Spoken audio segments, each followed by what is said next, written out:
welcome everybody to the Gander Art Center. And before I actually formally start, I would like to show some slides and play a video.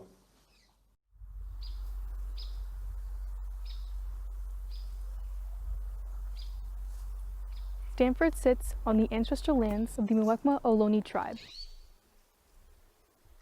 This land was and continues to be of great importance to the Ohlone people. Consistent with our values of community and inclusion, We have a responsibility to acknowledge, honor, and make visible the university's relationship to Native peoples.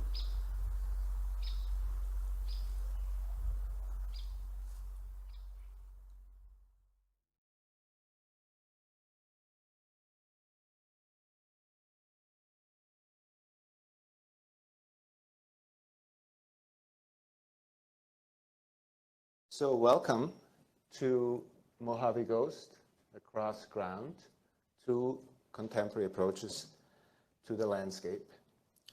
I'm Lukas Felzmann. I'm an artist working with books, photography, and installation. And I'm also an affiliated scholar at the Bill Lane Center for the American West.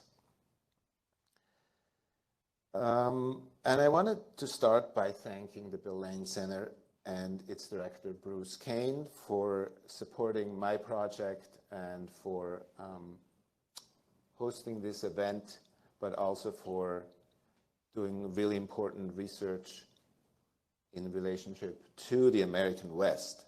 And the Bill Lane Center, in case you don't know, is dedicated to advancing scholarly and public understanding of the past, the present, and the future of Western North America. And this includes anything west of the 100th meridian, all the way into the Pacific, as well as Canada and Mexico.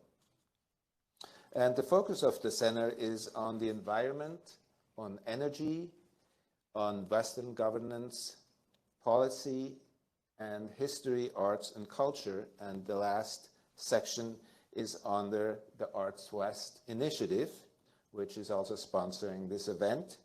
And they sponsor speakers, symposium, film screenings, and exhibitions.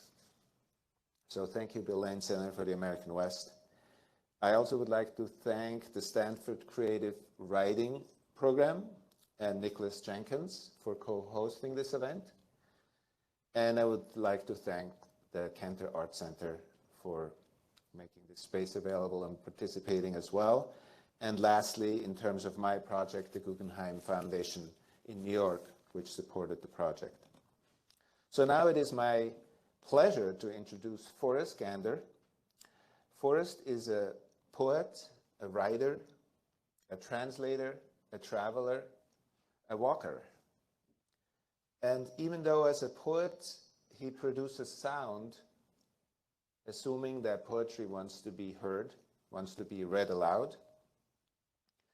Even though he produces sound, I think he's also, or has a really deep relationship to silence. That is because he's a deep listener and an acute observer.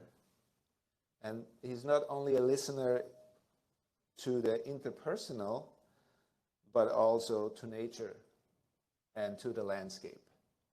Well, I think he listens to the rocks. And that is not surprising, since he has a degree in both geology and English literature.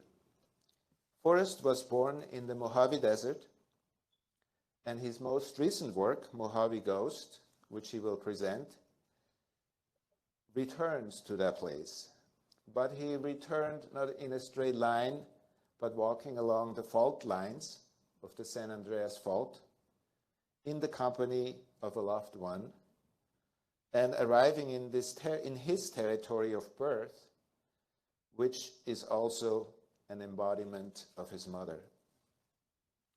After being born in Barstow, the family moved to Virginia, where Forrest spent his childhood, and much travel followed, including, I believe, to all the major deserts of the world.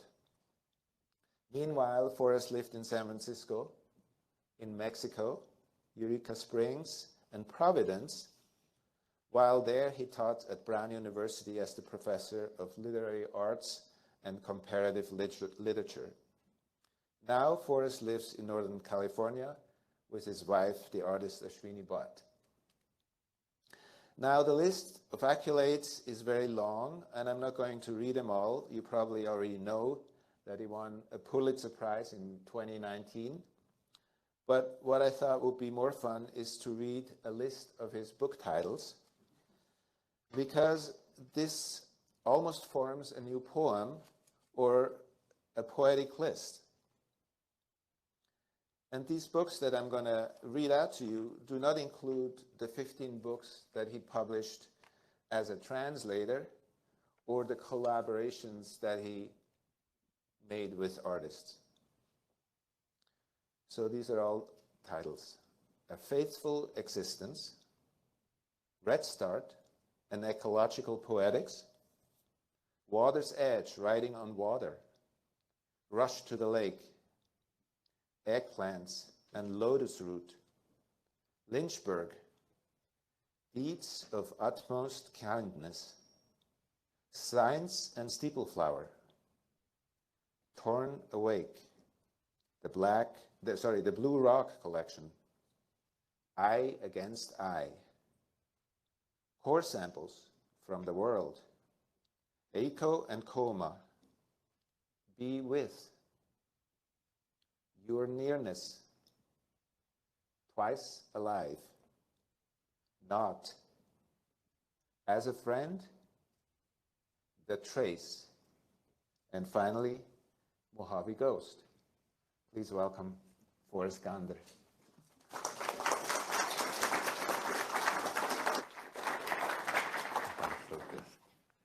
It's so fortuitous that I came to work with Lukas on this project. I wasn't his first date.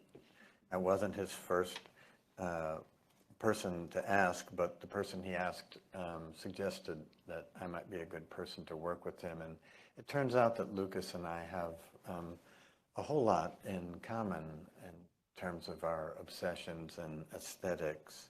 And I think we'll talk about that a little bit after this. And I also want to thank Lukas. Thank you for bringing me into this project. And Tina Latia, where did you go? There you are in the back. And Vivian Sming, you were terrific. And Kwang Mi Ro, thank you. The people at the Bill Lane Center have that unusual combination of being incredibly nice at the same time that they're really efficient and professional, rare. As Lukas said, I came to write Mojave Ghost, the book from which I'll read about 12 minutes or so, after I accepted the unlikely invitation of a new immigrant to this country, the Indian artist Ashwini Bhatt, to hike the length of the 800-mile San Andreas Fault, which everyone here knows isn't like just a suture down California, but a family of faults. She had learned that I had a degree in geology, the profession that it's been said of those given to disinter memory. As it happens, the San Andreas Fault passes close to the desolate Mojave town where I was born. At the time we began, I had recently suffered the successive deaths of my wife from acute thrombosis, my mother from dementia, and my younger sister from ALS. And I was completely devastated and ungrounded. It wasn't long after Ashwini and I began hiking the fault north to south that I became aware of the parallel between the rift outside and the rift inside me. I was torn between grief for those I'd lost and hopefulness for this nascent relationship that I was forging with someone who's charged with life. Those two states of being scoured each other, and the hikes became for me a kind of secular version of the Stations of the Cross. I was intently aware, especially in the quiet of the desert, Lukas talking about silence, how the past was rising up below my feet and how now was submerging, how identities and places and time were mixing in a kind of superposition in my consciousness. And I found myself correlating my tumultuous emotions and the stricken landscape with other divisions, the fractures and folds that underlie not only our country, but, at least I imagine, any self in its relationship with others. From Mojave Ghost.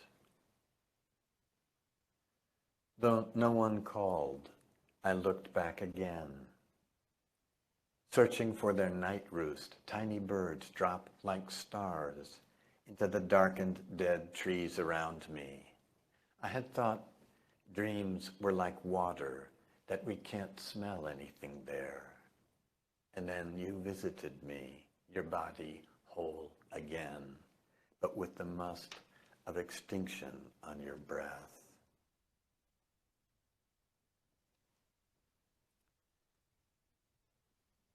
The coffee capsule still lodged in the machine, the used cup precarious near the edge of a bureau across from the bed, with its white tumble of duvet and sheets, just a sprinkle of urine on the toilet seat, and the closet agape as I closed the door on another unremarkable hotel room in a place charged with memories I can't metabolize.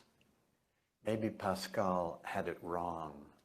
It's not that our problems stem from an inability to sit quietly in a room alone, but that our problems, so precisely coincident with us, suck up all the room's air, leaving us no choice but to flee or to be expunged. Because the dune line opens contours of meanings other than the ones for which we're prepared, we treat it with suspicion. But how to sustain attentiveness, how to keep the mind from dropping its needle into the worn grooves of association. My art, you said in passing, is nothing much more than the discipline of an embodied life, articulating nuance, the delicate palette. You paint details with a tiny brush you made yourself of hair plucked from your forearm. They distrust me, you said, because they can tell I prefer my work to their own, which is when I tucked a red anemone under your pillow to bring you good dreams. What else did you say? Fair enough. It is a marriage of equals and without degree. Your trace on me like rope marks on the well's mouth. Here, have a thought, not to interpret, to feel life course through you.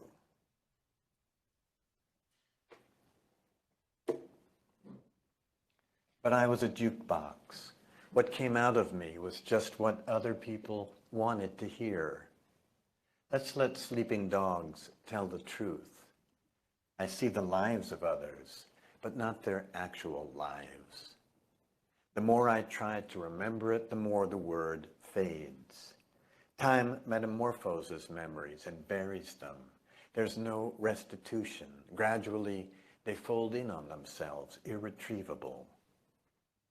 June morning, the mockingbird triggers my impulse to respond with a standing ovation. Because I gripped what I loved tightly, what I've lived makes it easier for me to leave it behind when my time comes. Because I didn't grip tightly enough. My younger sister died today. My father died today. My closest friend died today. My mother died today. Each of their deaths detonates in iterative simultaneity inside the tissue of my being unanchoring me, setting me adrift. Such griefs as our graves. How is it I can continue to smolder like this? Why am I not consumed? Summer roadrunners patrol the mesquite and brown barrel cacti, snatching grasshoppers out of the air. As you rub the sunblind from your eyes, what to say of the pastel chromaticism of these Mojave sunsets? Here, as everywhere, when you go still, what has disappeared comes forward. Ya me cayó el 20, and you, an earthbound sun, a radiance. When we return to our car parked on the laterite verge of the road, I distract you from noticing the dead bird melted into a gruel, its eyes glazed with clusters of fly eggs. Only when we reach the edges of experience do we begin to intuit the more than this. Who will contradict me if I say you were and you are? We drive deeper into the desert, arguing about whether it's possible to love without reservations. When we stop for gas in Barstow, where I was born, a boy offers to let you hold the horned toad he is gently stroking in the direction of its spines.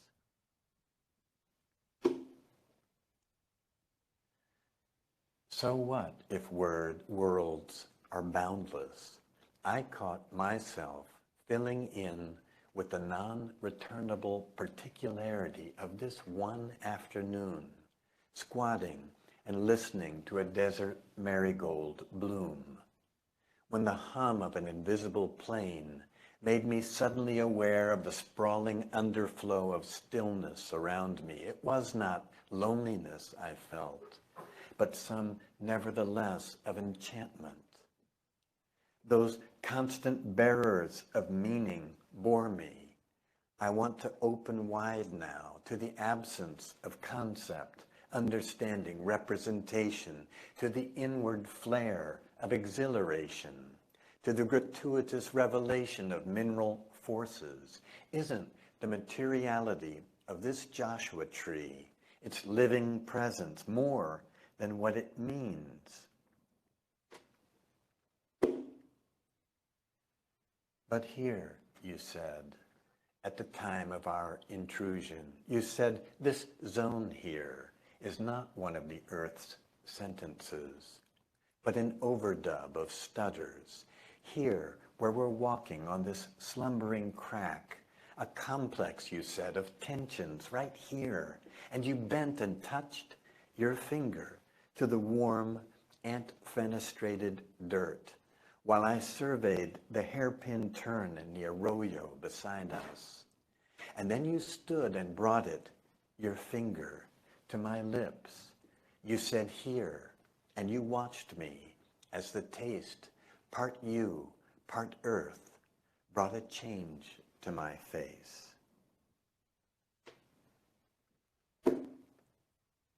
They passed the burnt carcass of an Oldsmobile rusting in an expanse of sand, ciphered quiet at the skirt of calico peaks and turkey buzzards high up, weightless as flecks of ash. Surely it is real, this swirl of light. But what is impossible in this life is impossible in any other. He finds her leaning over the fence, talking to the goat. Sweetheart, who taught you to stand on your hind legs like that? It's her spring voice, fuzzed by March pollen, the nitrous odor of his testosterone in the air. Burned oaks footed in naked rock crevices, a light so sharp it's percussive. Is there an emotion of awareness? Do they re-find their bearings in the genuine, or will elation always be contingent, snagged between the slow, unfolder of the self from its familiarities and the mesmeric qualities of hope.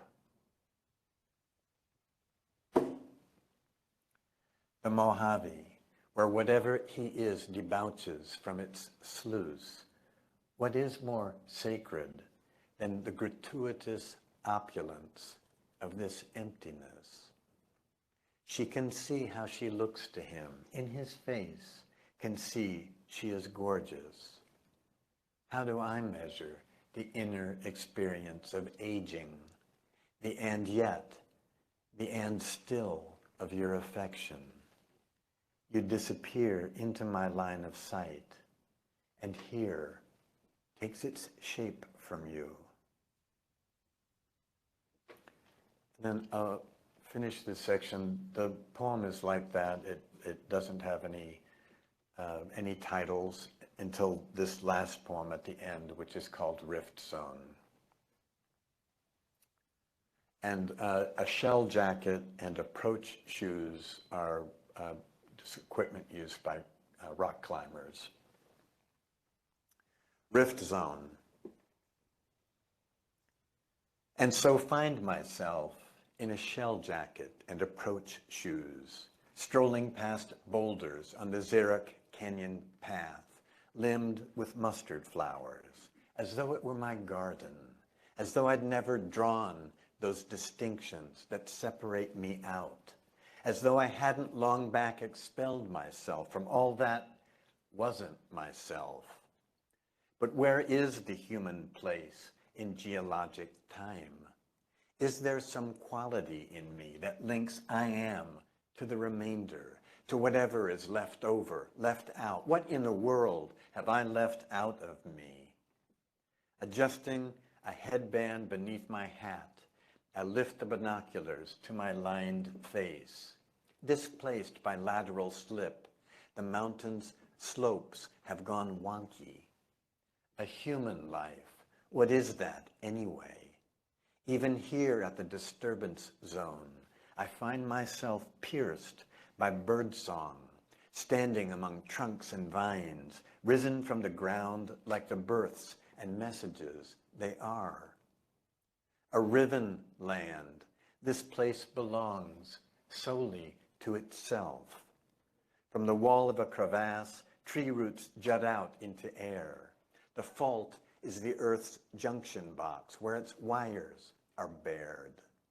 The conflict churns underground, howling out in the faintest of decibels.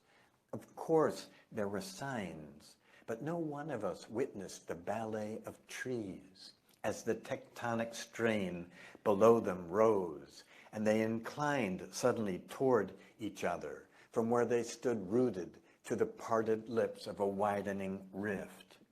The earth humped and rolled, and the trees bowed forward and held their new pose, which strangely resembles a gesture of devotion.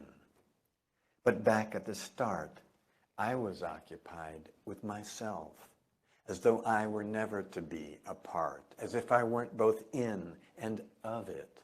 Of what? So I hiked the long fault for some new point of view, asking, muddled with anxiety, what comes next, now that I can't claw my way any further from what doesn't resemble me? The earth keeps stretching, knuckling, stretching out from under itself, hungry for a new shape, a new address. It has tossed itself loose from its sheets and risen, leaving behind a note I suppose I could read if I tried.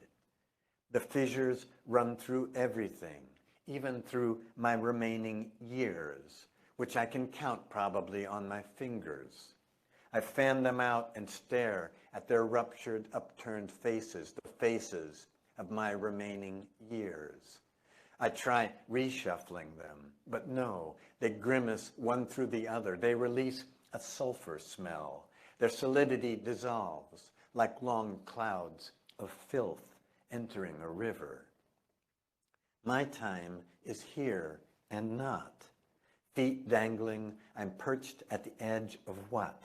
Listening to the crackle, the extinctions of small breaths around me, while crevices bloom from the crevices and dust lifts and catches in dry catches of wind. Heat and silence. Still the ground insists its openings will be filled. Why not apply myself over and over? This argument goes beyond me. I who have never been homeless, groundless. Am I just going to stand gobsmacked at the mirror while my years run out? What is left of experience that hasn't been measured? Is there an app for that? As I bend, I feel the weight of the specimen stones I carry in my jacket pocket slide forward as I continue my solo descent along the canyon's seam, as I sip and hold a quick breath, as I slip from sight into a chimney of rock. Thank you.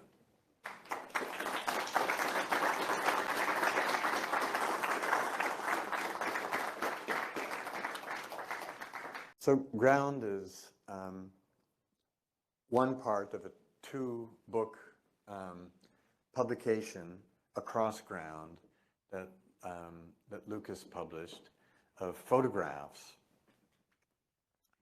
He asked me to write something for the photographs that he'd taken of the ground in 58 California, all 58 of California's counties. Very anti-Ansel Adams project. Mostly we don't see the horizon at all. It's literally photographs of the ground. And using my geology background and having hiked a lot around the same areas that Lukas went to, these are some of the poems out of order that I wrote for Lukas' really visionary project.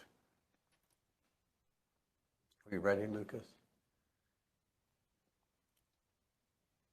Calusa, a rough keyhole punched through the concrete block in an irrigation channel running through Pleistocene alluvium. Frizz of small twigs and grasses, like pencil scribble, at the San Joaquin fault zone, the soft D-flat gurgle of swirling water. Sutter, non-marine sedimentary sand. The mottled road yields to a glorietta of tire tracks shooting off across the plain. How many months before the packed ground loosens and wind begins to lift away the scars? San Joaquin fault zone. Del Norte, smooth contours of white Jurassic limestone bubble up along a creek bed punctuated by pyroclastic boulders. Salts water stowed into tiny fissures crystallize, fracturing the rock. A birch seedling that directs its root to the edge of the fracture. Cascadia subduction zone. Mariposa, edged against the San Andreas Fault, fog-softened yellow poplar trees. The dirt road winds along Merced River Canyon, through Paleozoic hills. Under the grasses, sandstones. Beneath the trees, schist. Nevada, adjacent to Sierra Nevada Fault, a litter of broken limbs and twigs remains of what had been a forest. As the deep roots die, subterranean water rises, drawing salt with it. Termites with fungi in their guts digest the wood, a soil expressed from quartzite and sandstone. Amador, there are tons of volcanic mud flows to the north. To the east, the Bear Mountain Fault Zone. Here, sedimentary beds are run through with schist and phyllite. Oak leaves catch in skeins of weeds, licking up through cracks in the abandoned parking lot. San Francisco, Do we recognize ourselves in what we see? From beds of infectious marine sand below the interchange, a few thin branching shoots go scrabbling toward an abutment blazed with exotic graffiti, the San Andreas Fault. Santa Clara, east of the serpentine Pluton running through Silver Creek, two massive redwoods grew into each other and shared a body. Now the afternoon sun articulates medullary rays between the rings of that double tree's amputated base. Along the San Andreas fault line, where is there a landscape without an observer? Marin, plugs of volcanic rhyolite jet up from Cretaceous sandstone north of the visitor center. From the beach, children drag lengths of bullwhip kelp to a sandy boardwalk and leave them for the imagined marvel of those to come. The San Andreas and Hayward Faults. Los Angeles, a burnt foundation. Bounding the wet concrete slab, bare trees push up through syenite and Precambrian gabbros of the San Gabriel Mountains. Their root secretions, attracting mites and springtails, renew the soil. The San Andreas and 100 smaller active faults. Trinity, near the steeply uplifted and folded southern Klamath Range, metamorphosed sedimentaries are riven with igneous intrusions, timber in the mountains, irrigated crops in the valleys.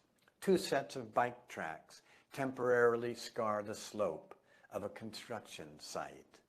At the center of each forsaken footer, a stump of upright rebar, the LaGrange Fault and the North Fork terrain. Kern, more than 9,000 active wells, drilled 400 to 4,000 feet down through layers of Pleistocene lignite and sandstones rich with plant imprints and fossil bird bones, suck up the soil that migrated from old marine beds into discrete sand lentils. At the tamped, barren surface, the dirt fails to hold air or water or micronutrients. Not even an ant walks over it. The San Andreas and Garlic Faults. Yuba, upwelling magma conveyed gold deposits into fractures in the folded Sierra Nevada. With aggressive mining, sedimentation whelmed the floodplains with gravel, annihilating trees, altering the river's course.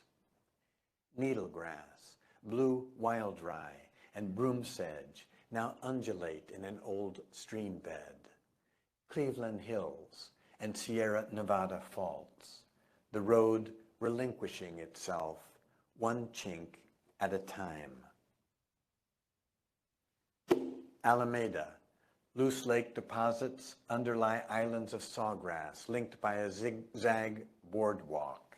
Wild bees nest in soil along scissors of the Hayward Fault. Who can say, are we in or only of this world? Santa Barbara, coastal marine sand and silt drains from the bluffs of the Santa Ynez. Closer to shore, Miocene shales are chocked with fossils of mollusks and clamshells. The ocean here is plagued with fecal bacteria, with pollutants from runoff and from underwater oil field seepage, 20 to 80 meters down, the San Andreas and the San Gregorio faults. San Diego, between the Rose Canyon and Elsinore faults, directly across from the border wall, boot prints disturb silty clay interfingered with slope wash and a radiant spew of coarse granules, the weathered rind of rocks. Along the north-south axis, anonymous tracks lead in both directions. Humboldt, flecked with foam and floating bands of silt, the tidal sloughs and estuarine channels fill in with erosional sediment from upslope degraded by industrial logging. Once, this was home to the southern torrent salamander, Mendocino Triple Junction, representing nothing. What we're given to see is only what presents itself.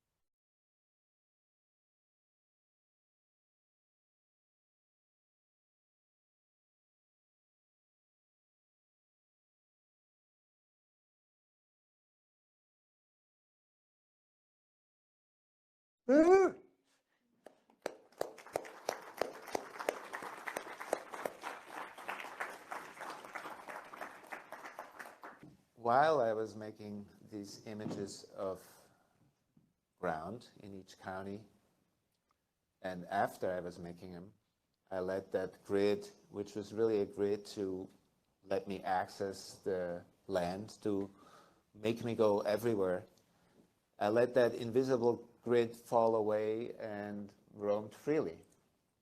And I thought maybe we could start by well, something that's similar between our work, which is that Mojave Ghost is many things, but it is certainly is a love poem. And boy, do you love that woman. And even though the work that you see here doesn't seem like it's a love poem, it is also a love poem. I am entirely in love with this landscape, and even though you see things that are not beautiful, destruction, the forces of nature, that is life, and I am fascinated and intrigued and transformed by the forces that change nature, that work down the surfaces, floods and fires, and the whole workings of nature. In fact, the sort of four classical elements come up in your work a lot. He has a book called Landfall, which also includes lots of photographs of the earth, of land.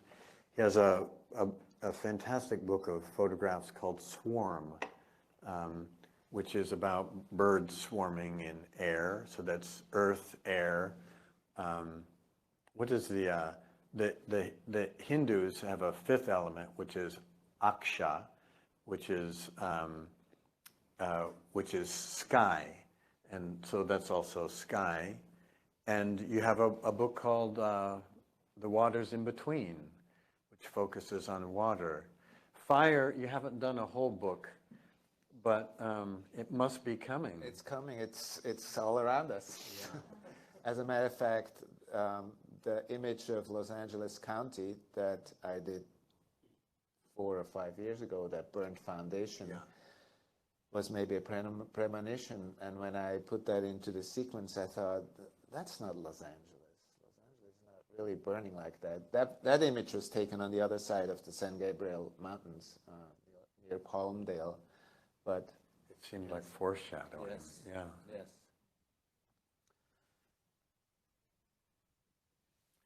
So one of the things that I also really admire about his photographs and that I'm interested in is the way that they capture both beauty and ugliness, and give to our perspective on what we might conventionally consider ugly a different perspective often of, even though in all of the photographs in land there's not a single human being, we see why people call this the Holocene, that, thank you, right, we've passed the Holocene, the Anthropocene, because we've affected everything. Every part of the landscape has been affected by the human. And for that reason, I think of Lukas's work as being environmentally conscious, ecologically, subtly political, in drawing our attention to how it is we've lived in this world, extracting constantly from the earth and not recognizing our mutuality with the earth, and how implicit it is for us to change the way that we engage with the place we live, if it's even possible to avert the environmental disaster that people have been telling us is coming our way. But you know, Rachel Carson's Silent Spring was written in the mid-70s. And I think scientific language hasn't been obviously convincing enough for people to really invest themselves in change. And so I think the work of artists, which give us a more emotional take, may be very relevant to how we might reposition ourselves. Thank you. That's a wonderful lead-in to something that I think about all the time, which is how can we make a difference as artists, you know? And while I'm at the Bill Lane Center, I admire the scientists, of course, who seem to be doing much different work, and work that really seems to have the potential to induce change. Research about the environment, you know, policy research. Why is the new climate law more effective in Los Angeles County than in Fresno County? What is the policies? How can we, you know, help with fires? How can we make people to soften their stance towards prescribed burns? All these questions are so wonderful. And in addition to that, the scientists make work, and then that work is published, and it's free for everybody else to read and to build upon and to make something better out of that. And I love that, because for the artist, it's often this like, you're on your own. You should not look like anybody else, right? You should not copy anybody else, which I think is of course something that's induced by the art, you know, the art commerce kind of thing. But I wonder how we can make a difference. And even though I don't try to make political work, I hope that making images that open you up, that make you connect, that make you see something very beautiful in something that might not be apparently beautiful, make us connect with that and open us up to the current situations. I think that's the most powerfully effective art, is the art that doesn't overtly propagandize. Yes. That comes at us subtly.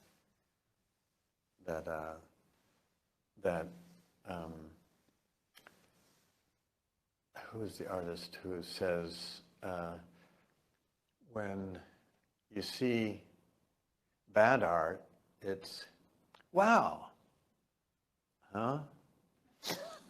And when you see good art, it's, huh? Wow. It's that not seeing the familiar, it's seeing something that defamiliarizes you, that isn't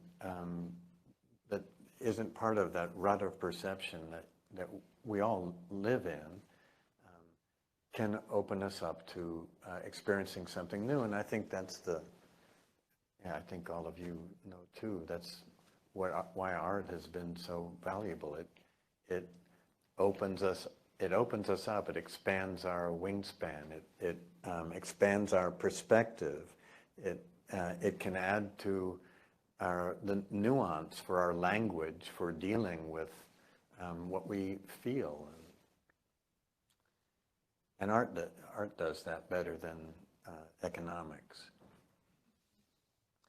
In an earlier conversation, when we talked about this book, Across, you coined, I think, this term, visual rhyming. And I thought that was just really wonderful, and I never thought of it, because especially in a book where you have to make a sequence, I pair images that might not have any relationship to each other in terms of what you think their narrative is, but they have a visual relationship, and these relationships trigger something, make the two images, through the similarities, create a new narrative. And of course, it is very similar to taking two words that might not have a relationship and then within a rhyming or a sentence, create a new narrative in the reader or the viewer. Now, your poetry doesn't rhyme, but There's some rhyme in it. there's some rhyme in there? Okay. But it's subtle. What I was wondering is that I work with fragments. I mean, in a way, I have all these different parts, and then I try to build a sequence. And I believe that you also start with fragments, maybe, in a way. How do they become words on a page or a more coherent work?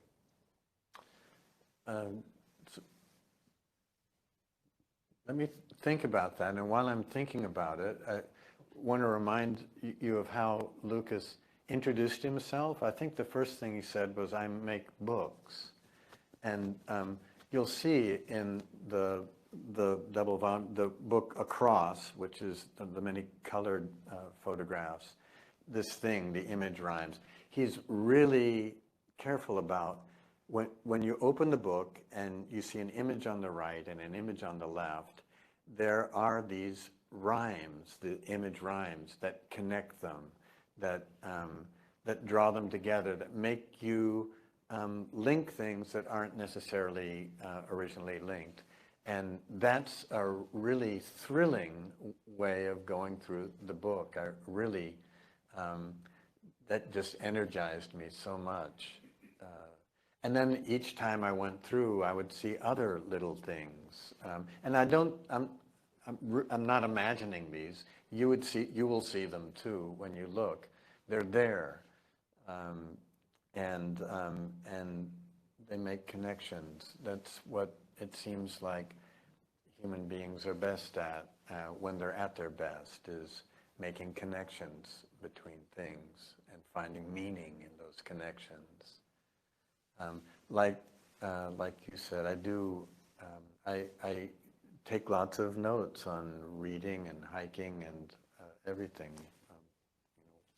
Poets carry their little notebooks with them, and they begin to form connections. I begin to see thematic links, or sometimes rhythmic links that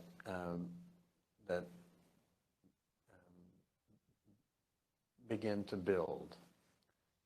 So it's a process. It's not like when I was young and would go out to barn where I had a desk early in the morning before my baby was up, and I would just start writing, and I could write a poem. I can't do that anymore. It's more an aggregating complex.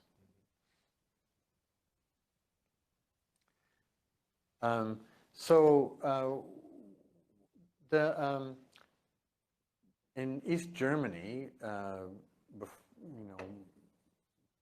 about the time you were born, there were these artists who were part of what did they call it, a nature lyric, who were interested in sort of re-looking at the way that landscape had been romanticized in a really destructive way by Germany, and were interested in sort of deconstructing that.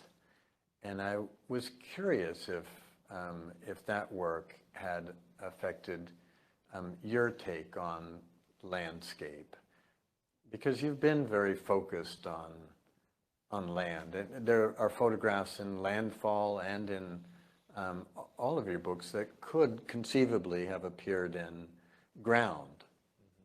Yes. I'm not sure I'm familiar with that. Who are these people? I have a list of them, but Okay. yeah. I mean, I wouldn't say I can reference them in particular, but certainly German literature, you know, is my base language. It's my mother tongue. Had an influence on that. You have to tell them about Grund. So ground in German, Grund, means the ground, but it also means reason. And so that is a kind of a beautiful, I think that might still be like audible, visible in English when you have in like legal speak, when you say grounds for an argument. Uh-huh. The reasons for, yeah. Yeah, so that is actually, I think, kind of the translation of that. Yeah, that's really nice. And we have, you know, it's when we say the ground we stand on, we can be talking about our ethical stand or our physical stand that works together too. Yes. And, you know, the ground and the landscape, it's interesting because people kind of think of me or put me in the category of landscape photographers, where if you really look at the images, you see that it's much more about people, or it's about both, let's say that. It's about the interplay, but there is very little landscapes, right? It is about how the natural has been controlled and shaped and extracted and so forth. But at the same time, there is also the nourishment through that is important to me, and that I hope comes out in the images. Mm-hmm. It's both. Should we open it up for some questions? Sure. Were you about to say something?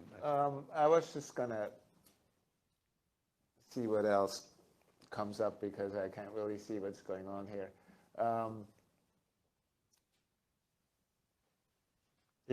Landscape. It's a landscape. It's how we perceive the landscape and what then happens to it, or what happens to our undoing of it, and how that plays into our lives and dreams and hopes. You know. I spent some time along the border wall. I mean, I did not only photograph in every county, but I photographed in the most western, eastern, northern, southern places of the state. And the county idea was really kind of an organizing principle. It was not so much that I was really interested in each county, but that I needed a kind of access point to travel this really vast territory, the state of California. Which took you how long? I've worked on this probably about 6 years of photographing and then a year of editing and putting the book together. And it's not done yet, in that the project really was not to make a book. The project was to make a new archive. And an archive that is a physical archive, so it's all made with film and they're all prints. It's shot with a view camera. And so this hope that this archive will then be, I mean, of course it's digitized as well. There's nothing wrong with that. It's a great way to have more access to images and send them all over. But I think there's also something really important about the physicalness of an archive, of a book that we can turn pages, that create some kind of temporal thing, a pile of photographs that I can look through, a notebook that you write in. I think all those things are incredibly important, and choosing a process of photography that is very, based on physical objects, loading film into a camera, being on the road, changing film, was something that not only changed the images in terms of looks, because that kind of photography just looks different, but it prepared me as an artist for the task to go out there and do something. So I might find myself somewhere and I run out of film, so I have to change film. To change film, I have to create a dark room. So I often would do that in a Motel 6 because their bathrooms are always the same, which means they're facing in and there's no window, so it's very easy to create a dark room in there, make everything dark.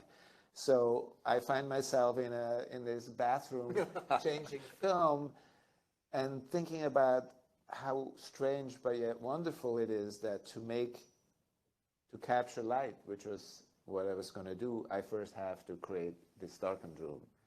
And so this not easy process then furnishes a kind of approach to the landscape that is very physical, that I really cherish, and that in turn results in a physical archive. And that's really interesting to me and connects with poetry. I think especially now, when we're living in a time where the computer is correcting our sentences into the most conventional patterns, and where our writing is reduced to Twitter feeds and emojis, which are language too, but that we're losing our capacity for a fuller expression of the nuances of our psychological and emotional lives. And I think that's why, even though everyone will tell you that no one reads poetry, all the surveys have found that there's been a logarithmic increase in poetry reading, and that it's largely among the young and people of color. And I think that in this electronic age where people are saturated with images coming at them that are cut faster and faster and faster, people are finding themselves drawn to the slow poem, the archive, the really miracle, the revelatory miracle that you can sit in a room alone and hold something in your hand and be transported spiritually beyond the place that all the fast-paced technology takes us, which I'm not critical of that technology. I'm interested in it as well, but I think that a lot of people are not feeling like their souls are harrowed by it, and they're looking for something else. How can we teach the newer generations that the importance of that? I think part of it comes around naturally because we have a need for haptic, touch and seeing and having objects and so on. But I think they also maybe what they just need is beautiful examples. I think so. I don't think we can teach people anything really, that you provide the possibility for them to see something, to find their way, but they're finding their way because they're finding they need something that's not being provided elsewise. And so they'll find your book.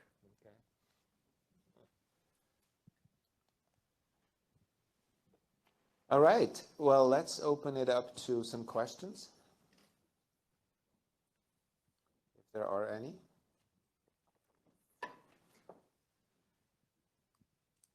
Thank you both. This is very inspiring. I have a question, I guess, for Lukas. I love this idea of the counties as an organizing principle, and I'm wondering how seasons, because I saw different seasons, how seasons were a consideration. Did you return to places at different seasons? Obviously, it was a lot of travel, but I'm curious about the seasons. Yeah, the seasons are very important because the seasons change the light. So working with light, a lot of the work is done in the winter and the fall because California has this amazing winter light. I just spent a month in Europe, and it was in the December, November, December, and it was so gray, like I don't think I ever saw the sun. And I came back to California, and there was a gigantic storm, but there was light, So the seasons directed a little bit when I would go out, but also where I would go. So, for example, in the summer when the light is pretty harsh, the sun is always very high up, I would photograph more along the coast with the fog conditions and the kind of light that would happen there. And in the winter and early spring and late fall, I would veer more into the interiors. So yes, the seasons are important, and there's also works where I would return to the same place and rephotograph that place in different seasons to see how that would look differently. One thing that I was just, it's nothing new, but I was just shocked was to see how arid this is. And over these 6-7 years, I've seen it with some years of plenty of water and a lot of years with dryness. But even when it's flooded, a little later, it's just so dry, everything is sucked up. And at this point, maybe sometimes the earth can't even absorb the water anymore. And there we go back into this cycle of very, very arid conditions. Thank you for that question. Thank you. I was just wondering, it seemed to me that on ground, you took the photos and you wrote the poems in reaction. Did you ever consider swapping sides in your collaboration where you would take photos inspired by Forrest's poems? That's next collaboration. Yeah, I was going to say that would be wonderful, but we basically just met, so we haven't gotten that far. And it was really wonderful how quickly we were actually able to get somewhere, because sometimes I've had some collaborations that were not easy.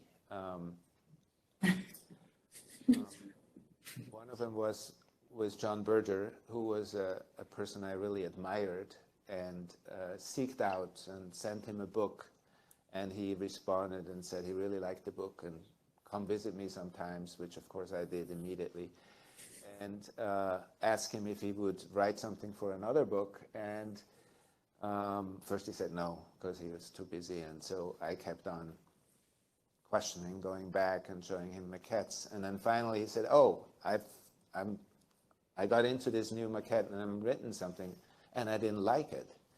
And it was a very, very difficult situation, where with Forrest, it was just like smooth sailing. Well, you gave me a skeleton, you had a great structure to work from.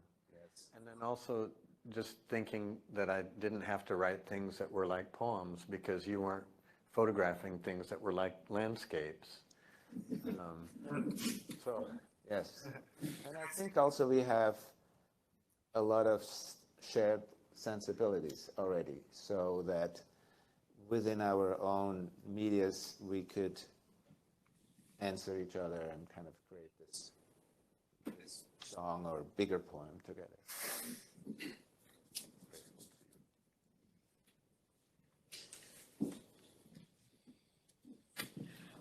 I was wondering, for each of your journeys, how much of that journey was mapped out ahead of time versus leaving room for spontaneity and serendipity? And then also, was there an aspect of, Lukas, for you, the counties, was there a county or just an aspect of each of your trips that most surprised you? Thought you were going to say, was there a county you really hated? Well, that too.